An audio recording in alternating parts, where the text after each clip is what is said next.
Anger feels powerful. It feels like strength rising in your chest. But beneath it sits a quieter truth most men avoid. Anger strips away control and reveals you before you speak. You think you're reacting. In reality, you are being read. Every sharp word, every sudden shift in tone, every impatient move becomes a pattern others learn to predict.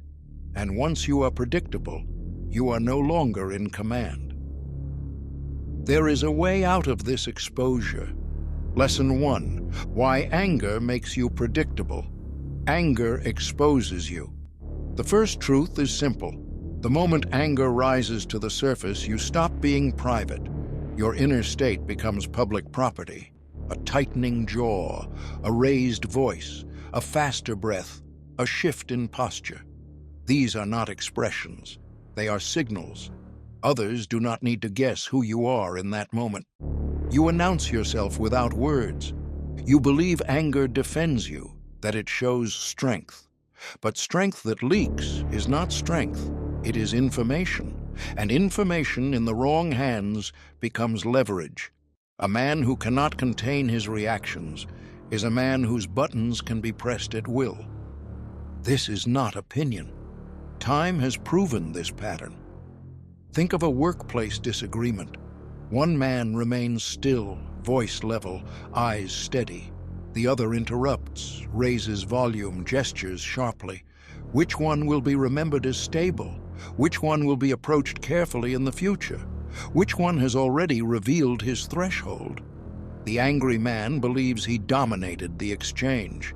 In reality, he disclosed the map of his triggers. Predictability is not safety. It is vulnerability. Anger shortens your range. When it takes over, options collapse. You stop listening. You stop observing. You stop calculating. You move directly from impulse to action. Anyone watching can now anticipate your next step. Push here, he snaps. Insult there, he reacts. Delay something, he erupts. You become mechanical, not complex, not mysterious. Mechanical. Consider relationships.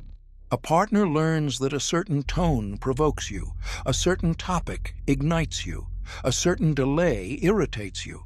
Soon, conflicts no longer require effort. They are automatic.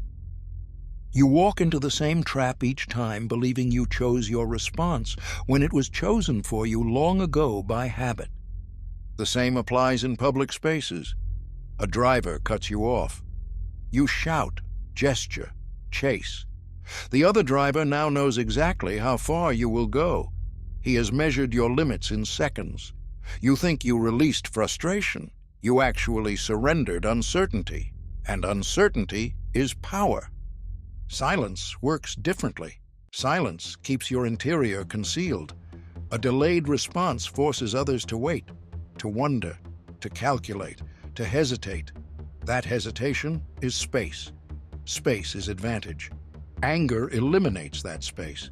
It rushes everything forward, stripping away your ability to reposition. You may say, but anger is honest. Honesty without discipline is exposure. Exposure without strategy is weakness. No one needs to see your inner fire to respect your capacity for force. Controlled men do not lack intensity. They simply decide when it becomes visible. History remembers commanders who did not shout on the battlefield. They watched, they waited, they spoke once. Their restraint created gravity. Their reactions were rare, therefore meaningful. A man who reacts to everything gives weight to nothing. The world does not fear loudness. It studies it. It anticipates it. It uses it. The world pauses for those who remain unreadable, not cold, not passive, simply sealed. And once you see how quickly anger turns your interior into a public display, you begin to notice every moment where you feel the heat rise, the chest tighten, the voice prepare to sharpen, and you recognize the instant where a door could close instead of opening outward, where what is felt does not have to become visible, where your next move can remain your own, unannounced, unexposed. held quietly behind the ribs as the room waits without knowing what comes next. Lesson 2. Why anger makes you predictable. Anger exposes you. The second truth is less visible, but more dangerous. Anger does not only reveal that you are reactive, it teaches others exactly how to steer you. Once your reactions are known, your decisions are no longer fully yours. They can be guided, provoked, redirected, not through force, through stimulus. A man who believes he acts from anger believes he is choosing. But observe closely. The sequence is always the same. A trigger appears, heat rises, judgment narrows, words accelerate, action follows. There is no space, no pause, no alternative. Anyone who learns this sequence can replicate it. Press here, wait this long, say this phrase, receive this outcome. The man becomes a system that can be operated. This is how manipulation works in daily life. A colleague knows a certain remark unsettles you. He uses it before negotiations. Your posture shifts, your tone hardens, your patience thins. Now your concessions come faster. Your refusals become emotional instead of strategic. He does not overpower you, he activates you. At home, the pattern deepens. A partner raises a familiar complaint. Your response arrives before you finish hearing the sentence. Volume increases. Defensiveness locks in. No resolution is reached, only repetition. Each conflict becomes predictable theater. The same lines, the same ending. You believe you are standing your ground. In truth, you are performing a rehearsed script. Predictable men are not feared, they are handled. Even strangers learn quickly. A cashier moves too slowly. You sigh loudly, tap your fingers, show irritation. The next time you are placed last in the line without discussion. The staff already knows you will complain, but not leave. Your anger has labeled you as noise, not consequence. There is a distinction between force and volatility. Force is contained energy. Volatility is leaking energy. One can be directed, the other spills. Anger that shows itself freely is not dominance, it is waste. It informs the environment that you can be moved without effort. History has already tested this. The ruler who exploded at every offense was surrounded by flatterers and deceivers. They learned to feed his temperament, to steer his wrath away from themselves and toward their enemies. He thought he was feared, he was directed. The restrained ruler was different. No one knew what triggered him. No one knew how far he would go. Decisions required caution. Words were chosen carefully in his presence, not because he shouted, because he did not. Uncertainty is authority. When you remove anger from immediate display, you remove the handles others use to turn you. You are still capable of severity, still capable of decisive action, but it arrives without warning, without emotional leakage, without broadcast. It becomes weight, not heat. Observe a man who hears provocation and answers with measured silence. The room leans forward. Others fill the gap with their own projections. They become careful. They become unsure. They begin adjusting themselves around him. No reaction was needed. Influence was achieved. Anger offers the opposite. It fills the room instantly. No one wonders. No one hesitates. They simply watch the show, take notes, and store the pattern for later use. To remain unreadable is not to be distant. It is to own your interior territory, to decide what leaves it, to choose when emotion becomes action and when it remains contained. A man who governs this boundary cannot be piloted by another.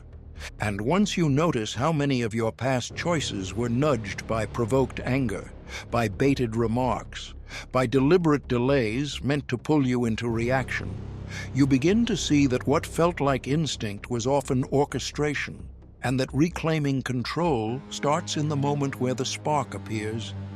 The body prepares to respond, and you choose instead to stay sealed, unmoved, watching, letting the world wonder what will happen next without receiving an answer.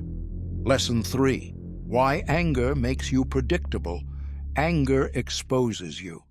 The third truth is quieter, but it shapes how the world ranks you.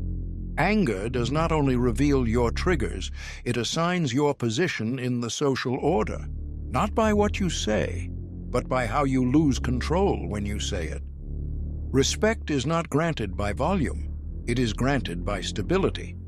Men instinctively measure one another by pressure. Who holds shape when tension rises? Who bends? Who bursts? The man whose anger spills easily is marked as someone whose internal structure is soft. He can be shaken. Therefore, he can be placed. Picture a meeting where disagreement surfaces. One man leans back, listens, asks a single question, lets silence stretch. Another tightens, interrupts, defends, explains too fast. Everyone in the room understands the hierarchy instantly. One contains the moment, the other is contained by it. No announcement is needed. The ranking is felt. Anger is expensive, not because of what it expresses, but because of what it costs afterward. Once you erupt, you must recover. You apologize, you justify, you repair, you clarify, you soften. Each step places you lower than before. The man who did not erupt does none of this. He remains where he stood. You move toward him. He did not move toward you. Predictable men spend their lives doing emotional repairs. This dynamic appears in families. A father who shouts becomes background noise. Children learn to wait out the storm. They do not absorb the message. They absorb the pattern. Raise voice equals temporary chaos, then return to normal. His anger becomes decoration, not authority. The quieter father who speaks once, without rise, without tremor, is remembered. His words carry gravity because they are not frequent. Anger tries to force importance. Restraint allows importance to be assumed. In friendships, the same principle holds. The man who flares at small slights teaches his circle that he is sensitive to minor pressure. They accommodate him superficially, but they do not rely on him. They choose him for entertainment, not for counsel. The man who absorbs tension without display becomes the one others consult when stakes are high. Not because he claims wisdom, but because he does not leak instability. Even in strangers, the effect is immediate. A man who yells at a waiter is not seen as powerful. He is seen as unsafe. Staff cooperate out of avoidance, not respect. The environment adjusts to minimize damage, not to honor him. He receives compliance, not allegiance. And compliance evaporates the moment he leaves the room. One anchor sentence holds here. Respect follows the man who does not need to prove force. Anger always tries to prove, I will show you I am not to be crossed. But the demonstration itself betrays doubt. A man secure in his capacity does not display it prematurely. He keeps it sheathed. The sheath is what others notice. History repeats this pattern endlessly. The general who rages at his soldiers is obeyed when he is present and ignored when he is gone. The general who speaks rarely is obeyed in his absence because his presence is internalized. One rules through noise, the other through imprint. Your nervous system writes your reputation faster than your achievements. If your default under friction is anger, your name becomes attached to volatility. People approach you with shields already raised. Conversations narrow. Opportunities shrink. Not because others conspire, but because they prefer environments where outcomes are not explosive. Restraint does the opposite. It opens space. People speak more freely around you. They test ideas. They bring uncertainty to your presence because they do not fear emotional ricochet. You become a stable surface in a shaking room. Anger believes it wins moments. Restraint wins eras. And when you begin to notice how many doors closed after unnecessary eruptions, how many voices softened in your presence, how many invitations were not extended because your emotional weather was unpredictable, you start to understand that control is not about suppressing force, but about choosing when force is worth revealing, and that every time you feel the impulse to raise, to snap, to display heat, you stand before a threshold where one choice exposes you again, and the other lets you remain unread, unranked, and quietly ahead. Lesson 4. Why anger makes you predictable. Anger exposes you. The fourth truth is internal. Anger does not only expose you to others, it exposes you to yourself. The moment you lose control, you witness your own lack of command. And once seen, it cannot be unseen. Most men fear external judgment. Few notice the deeper fracture, the private recognition that they were overpowered by their own impulse. You shout, slam, send the message, deliver the cutting remark. Seconds later, a quieter awareness arrives. That was not deliberate. That was not chosen. That was discharge. In that instant, you learn that something inside you operates beyond your authority. Self-trust erodes this way, not through one large failure, but through repeated small surrenders.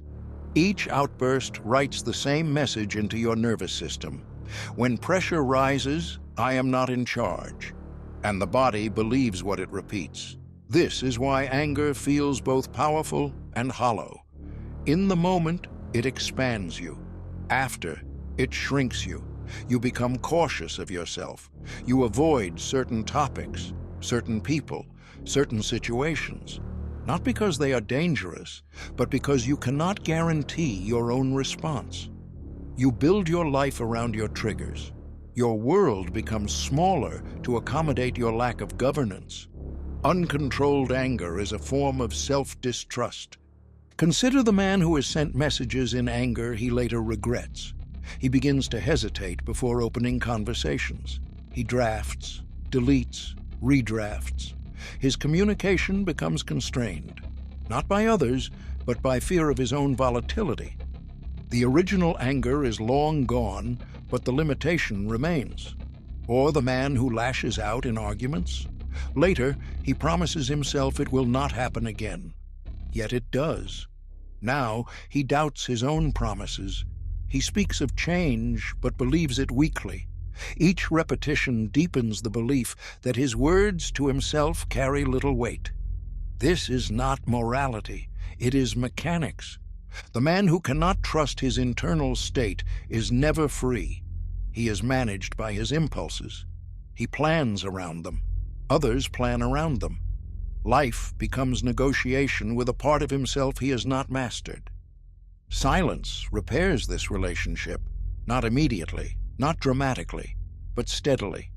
Each time you feel the surge and choose to delay action, you send a new message inward. I am capable of holding this. Each held moment builds internal credibility. Over time, you become someone whose word to himself is reliable. There is a quiet dignity in self-command, not displayed, not announced, felt. Anger also distorts memory. You recall the justification, not the excess. You remember what they did, not how you erupted. This selective recollection protects the ego, but it prevents learning. You repeat patterns while believing each instance is unique. This is how decades pass without refinement. The restrained man is different. He remembers every time he almost reacted and did not. These moments accumulate as private evidence of strength. No applause, no recognition, but an internal spine forms. He walks differently. He speaks differently. Not because he tries to appear controlled, but because he is. The world often discusses self-control as suppression. That is inaccurate. Suppression is force applied inward with friction. Mastery is alignment. No friction, just command. Anger that never surfaces is not buried, it is integrated. It becomes available energy, not leaked chaos. One anchor sentence holds here: a man who cannot command himself is already governed. You may believe this is about being calm. It is not. Calm is a surface state. Command is deeper. You can feel fury and remain still. You can sense offense and remain measured. You can notice injustice and remain precise.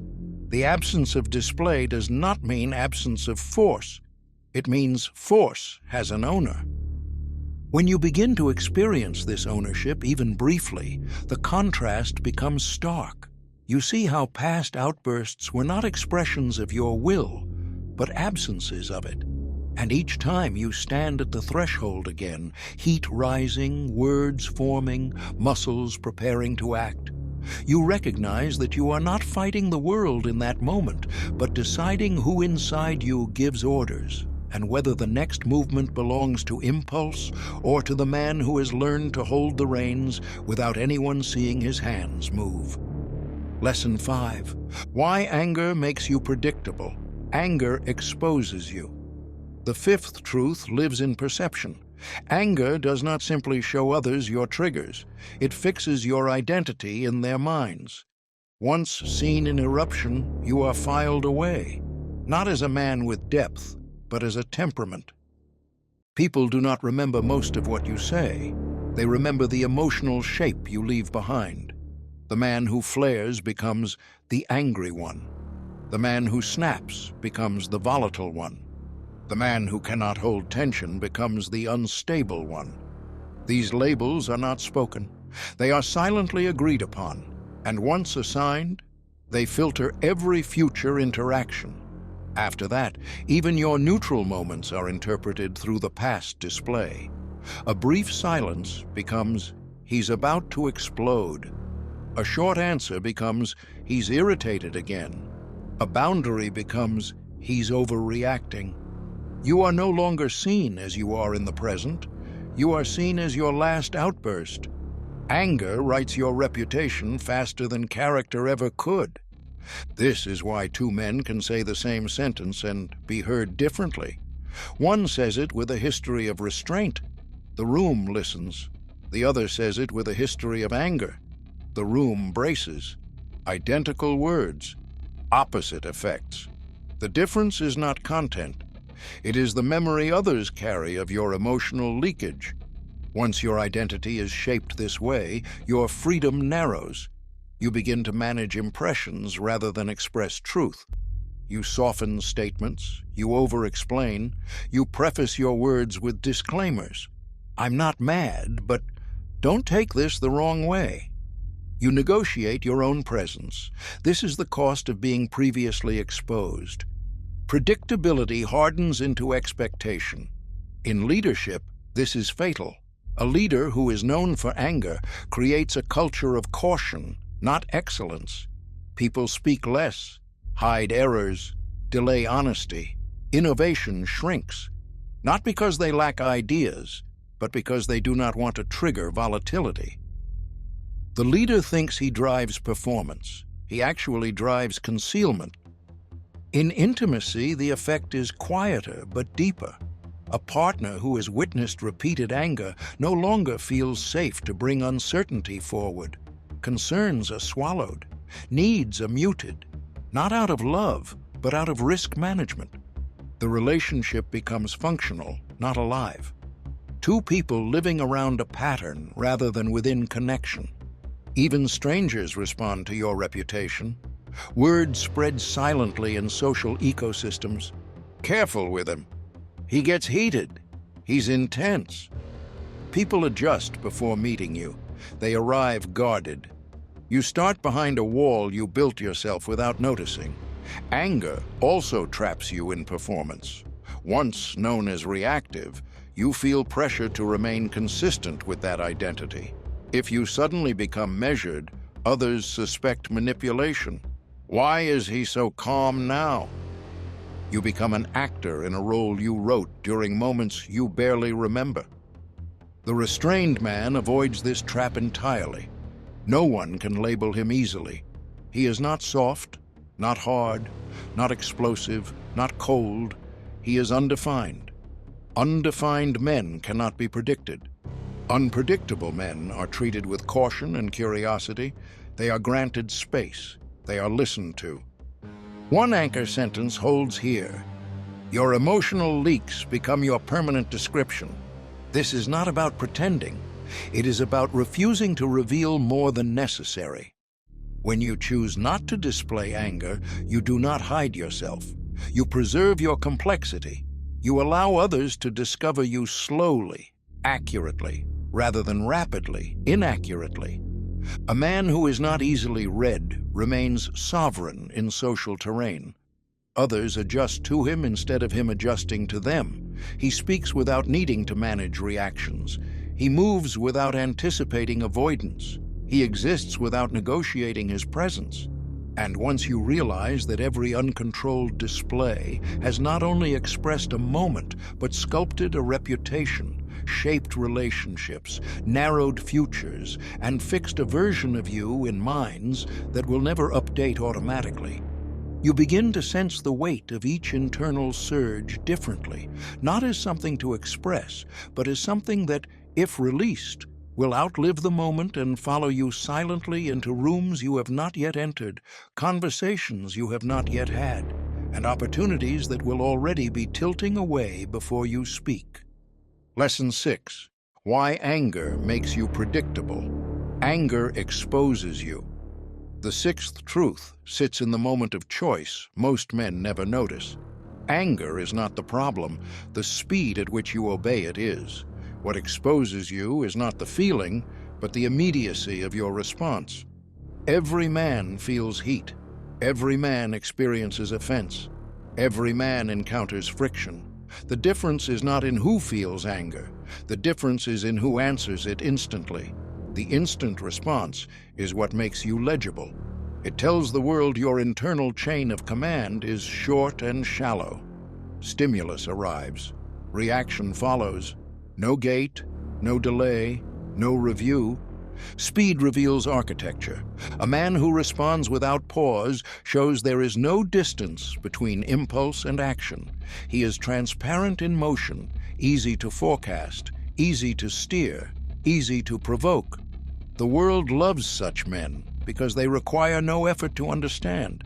They show their hand before the game begins. Delay is misunderstood. Many think delay is weakness, hesitation, fear. But true delay is selection.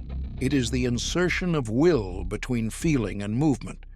It is the space where you decide whether this moment deserves your energy or not. Anger demands urgency. It whispers that immediate action is necessary, justified, righteous. But urgency is the language of impulse, not of command. A man who believes every internal signal deserves expression lives as a servant to his own nervous system. Consider a message that irritates you. The instant reply, sharp and final, feels clean. It feels honest, but it locks the door. It defines the relationship. It leaves no room for reconsideration. The delayed reply allows a different posture. Words chosen rather than discharged. The difference in outcome is rarely dramatic. It is cumulative. One path narrows futures, the other preserves them. Immediate reaction is a closed door. In traffic, in queues, in conversation, in disagreement, the pattern repeats. The man who erupts instantly is read instantly. No mystery, no depth, no consideration. Others prepare accordingly. They raise defenses, they disengage, they label. All because you could not hold a few seconds of heat inside your own chest. This is not suppression.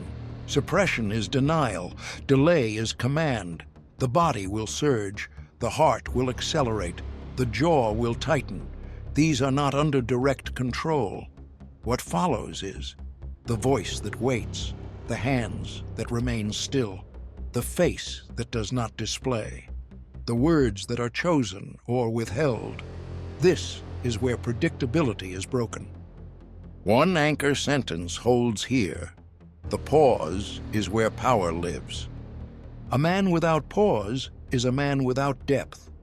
He may feel deeply, but he cannot use what he feels. he is used by it. His anger is not a weapon. It is a leak, a signal flare announcing where to strike next time. The delayed man is different. He hears provocation and lets silence answer first. He gives the other person space to continue speaking, to reveal more, to perhaps expose themselves. He gathers information while revealing none. He remains unmeasured, unmapped. This changes every dynamic. Negotiations, arguments, intimacy, leadership. The man who pauses owns the tempo. Others adjust to him. They speed up, slow down, clarify, justify. They begin working around his stillness. He does not chase the moment. The moment bends around him. Anger hates this. It wants release. It wants movement. It wants certainty. But certainty is what makes you predictable. Uncertainty is what grants you leverage. When you begin practicing the pause, you will notice discomfort. The body wants discharge. The mind wants justification. The tongue wants expression. Holding this line is not passive. It is active restraint. It is the forging of a new internal chain of command where impulse reports to you, not the other way around. And once you taste the effect, the way rooms quiet when you do not react, the way people fill silence with their own explanations, the way situations resolve themselves without your interference, you begin to recognize that the power you thought lived in your anger was always in the moment before it, in the space you never used, in the pause where you now stand while others reveal themselves, waiting to see what you will do and receiving no answer yet. Lesson 7. Why anger makes you predictable. Anger exposes you. The seventh truth is uncomfortable. Anger does not just make you predictable in conflict, it makes you predictable in opportunity. The same lack of restraint that leaks in arguments, leaks in ambition, negotiation, and pursuit. Your hunger becomes visible, and visible hunger is easily exploited. A man who wants something too openly is no different from a man who rages too quickly. Both are revealing internal pressure without filtration. In one case, it is frustration. In the other, desire. The mechanism is the same, immediate display of inner movement. The world reads it, adjusts, uses it. In negotiation, the man who shows impatience to close the deal receives worse terms. His urgency exposes his position. The other side slows down, adds conditions, extracts concessions. He thinks he is pushing forward. He is being pulled. His anger at delays, his irritation with process, his visible eagerness all say the same thing. He needs this. Need is leverage for others. Predictability is not limited to rage. It is the broader inability to conceal internal weather. Anger simply makes the pattern obvious. Once seen, the same lens is applied to everything else about you.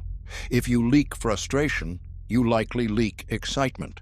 If you leak outrage, you likely leak hope. Either way, you become readable, and readable men are negotiable men. Consider a man trying to secure a promotion. If he displays resentment at being overlooked, he marks himself as emotionally invested in the outcome. The decision-makers see it. They know he will stay, complain, and still perform. There is no urgency to reward him. His anger has shown his dependency. He will not walk away. So they do not move toward him. The man who shows no resentment, no bitterness, no outward grasping creates uncertainty. Does he care? Does he have other options? Will he leave? This uncertainty forces attention. It invites better offers, not because he demands them, but because he cannot be easily predicted. In pursuit, romantic or otherwise, the same dynamic unfolds. The man who shows irritation at slow replies, anger at ambiguity, frustration at hesitation, announces that he is attached to an outcome. The other person now holds the tempo. They decide speed, direction, intensity. His anger gave away his leverage. The world responds not to your intentions, but to your exposure. Anger is one of the fastest ways to display internal stakes. It tells others what matters to you before they have earned the right to know. Once they know, they can influence you by touching those stakes. A man whose stakes are hidden cannot be steered easily. He may be persuaded, but not provoked. One anchor sentence holds here: what you reveal becomes what others control. This is why old power structures prized composure above expression. Kings did not display desire. Generals did not display worry. Judges did not display irritation. Not because they felt nothing, but because feeling shown becomes handle. Anger is simply the most common handle, but the principle is universal. The less others see your internal movements, the more they must treat you as an unknown variable. Unknown variables are treated with respect, caution, and consideration. When you begin to guard not only your anger, but your eagerness, your disappointments, your hopes, your irritations, you begin to occupy a different position in every exchange. You stop signaling what you need. You stop announcing what touches you. You stop giving away the map of your inner terrain. You are still human. You still feel the same forces, but they no longer exit you immediately. They circulate inside, informing you, not exposing you. And in that circulation, you begin to notice a shift. Fewer people attempt to provoke you, fewer try to rush you, fewer try to corner you emotionally, because they do not know what will happen if they try. And what cannot be predicted is rarely toyed with, especially when it sits quietly, watching, letting others speak first, revealing nothing, while the room slowly understands that access to your reactions is no longer freely given. Lesson 8. Why anger makes you predictable. Anger exposes you. The eighth truth is subtle. Anger does not only expose you when it erupts, it exposes you even when you try to justify it. Explanation is another form of leakage. After an outburst, most men attempt to repair their image. They explain why they reacted. They describe what triggered them. They outline their reasons. They make their anger understandable. But in doing so, they offer even more information about their inner architecture. They reveal values, insecurities, personal histories, soft points. The mask falls twice. First in eruption, then in justification. A man who says, "I reacted because I don't tolerate disrespect," has just told the world what word will control him. A man who says, "I was angry because I've been under a lot of stress," has just revealed a pressure point. A man who says, "I lost my temper because this matters to me," has just shown where his stakes are buried. Explanation completes the map that anger began drawing. This is why powerful figures throughout time rarely explained their reactions. They acted, or they remained still, but they did not narrate their inner workings. Narration is exposure. Exposure is vulnerability. Vulnerability may be human, but it is never neutral. It shifts leverage. In daily life, this pattern is everywhere. A friend snaps, then sends a long message explaining their stress. Now you know exactly when to approach them carefully and when not to. A coworker erupts, then apologizes and tells you about their family issues. Now you know where their bandwidth breaks. You may sympathize, but you have also learned their threshold. The man who does not justify remains unread. This does not mean cruelty. It means economy. Words are not free. Every sentence about your interior gives away structure. The less structure revealed, the harder you are to predict. The harder you are to predict, the more others must approach you with deliberation. Anger, followed by justification, creates a loop. First, you display loss of control. Then you display awareness of the loss. This convinces others that your volatility is permanent. He knows he reacts. He even explains it. The identity becomes sealed. Silence after anger is not ideal. Silence instead of anger is mastery. But silence after anger is still stronger than explanation. It stops the data leak. It leaves observers with incomplete information. They saw the event, but they do not receive the backstory. They cannot fully model you. They remain uncertain. One anchor sentence holds here. Every explanation hands out a piece of your blueprint. This is uncomfortable because the modern world worships sharing. Open up. Be transparent. Express yourself. These slogans serve social comfort, not personal sovereignty. The man who follows them blindly becomes legible to everyone and owned by anyone patient enough to listen. The restrained man chooses opacity, not as deception, as boundary. He understands that his inner world is not public infrastructure, it is private territory. He does not owe the crowd a guided tour. When you begin to resist the urge to justify, you feel naked at first. The mind screams to clarify, to be understood, to soften impressions. But with each withheld explanation, you learn that the world does not collapse. People adapt. They fill gaps themselves. They move on. And you have preserved something rare, the right to remain unknown where you choose. Anger exposed you once. Justification exposes you twice. But when you choose neither eruption nor explanation, when you feel the surge and keep it inside, then later speak or move without narrating your motives, you step into a quieter form of authority, one where others deal with what you present, not with what you confess, where they meet your actions without a manual, where you remain a presence, not a case study. As conversations end, doors close, and you leave rooms without leaving your internal fingerprints on every surface. Lesson 9. Why anger makes you predictable. Anger exposes you. The ninth truth is structural. Anger does not only affect moments, it shapes environments. Repeated exposure of your volatility trains others to build systems around it. And once a system forms around your predictability, escaping it becomes difficult. People adapt faster than you think. When a man is known for anger, those around him unconsciously reorganize behavior. They pre-filter information. They time requests.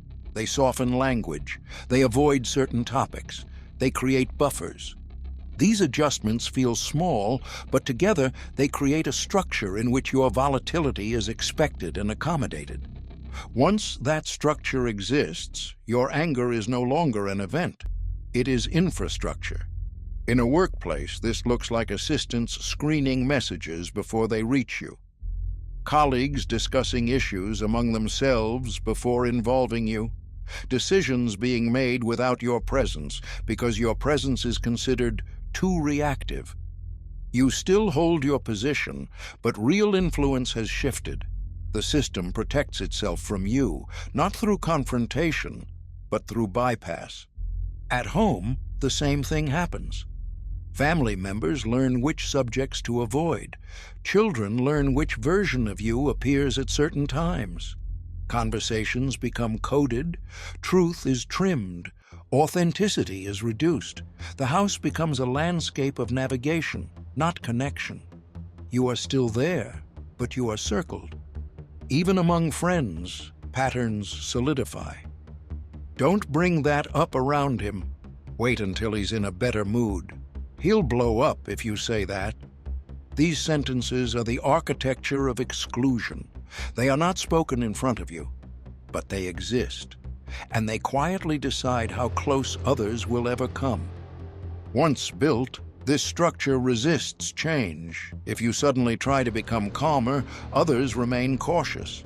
They continue filtering, they continue bracing, not because they doubt your effort, but because the system was built for survival. Systems do not update instantly. They lag behind reality. Anger, therefore, has a long tail. 1 year of volatility can require years of restraint to undo. Some damage never fully reverses. Some people will always remember the old pattern. They will always speak carefully around you, even when you have changed. Your past reactions live on as ghost architecture in their behavior. This is why the cost of anger is rarely immediate. It is deferred. It accumulates. It builds silent scaffolding around your relationships. One anchor sentence holds here: people do not adapt to your words, they adapt to your patterns. Predictability at this level is not about being read, it is about being planned around. And once others plan around you, your autonomy shrinks. You become the obstacle in someone else's route, not the companion on their path. They design life with you as a variable to manage, not a partner to engage. The restrained man creates the opposite structure. His steadiness trains openness. People bring him problems early. They speak plainly. They share unfiltered thoughts. They invite him into decisions, not because he demands it, but because no one needs armor around him. He becomes part of the core structure, not the perimeter. Anger pushes you outward. Restraint draws others inward. When you begin to see relationships not as single interactions, but as systems of adaptation, you recognize how much is at stake in each exposed reaction.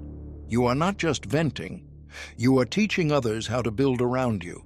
You are giving them instructions on where to place buffers, filters, and walls. And once you notice this, the next time you feel anger rising, you see not just the moment in front of you, but the future architecture it may create, the habits it may teach, the silent adjustments it may trigger. And you realize that holding the line now is not about winning this exchange, but about refusing to become the kind of man others must navigate, tiptoe around, and quietly work around when they believe you are not looking. Lesson 10. Why anger makes you predictable. Anger exposes you. The 10th truth is final in weight, not in sequence. Anger is not only exposure, it is surrender of authorship. When you obey it, you allow the world to write your story for you. Every time you erupt, others decide who you are. They decide how to remember you. They decide how to speak about you. They decide how to approach you next time. They decide what to expect. You become a character in their narrative, not the author of your own presence. A man who controls himself writes his own description. A man who does not is described by others.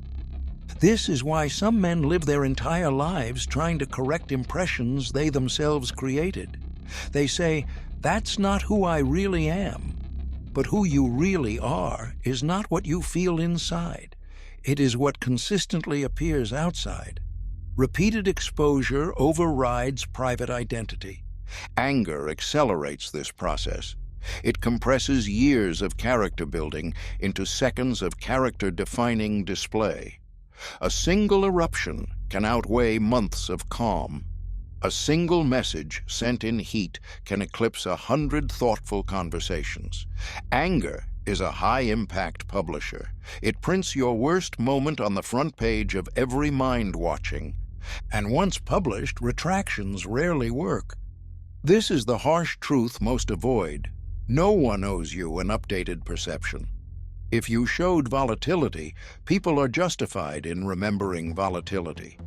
If you were unpredictable, they are justified in protecting themselves. You may change later, but the burden of proof becomes yours, not theirs. One anchor sentence holds here: what you reveal becomes your record. This is why the path of restraint is demanding. It offers no dramatic release, no applause, no immediate satisfaction. It requires swallowing words, holding heat, delaying expression, accepting discomfort without display. Most men avoid it. They choose the short relief of anger and accept the long consequences without seeing the connection. The man who chooses restraint chooses authorship. He accepts that no one will know how much he held back. No one will praise him for what did not happen. But he understands that invisibility of effort is the price of sovereignty. He becomes someone whose presence is stable, whose reactions are rare, whose force is contained, whose interior is not public. He may still feel rage, still feel offense, still feel urgency, but these forces become internal counsel, not external spectacle. Over time, others stop trying to provoke him, stop trying to test him, stop trying to read him. They meet him where he stands, not where they can push him. He becomes a fixed point in a shifting field. Anger would have made him obvious. Restraint makes him opaque. Obvious men are managed. Opaque men are respected.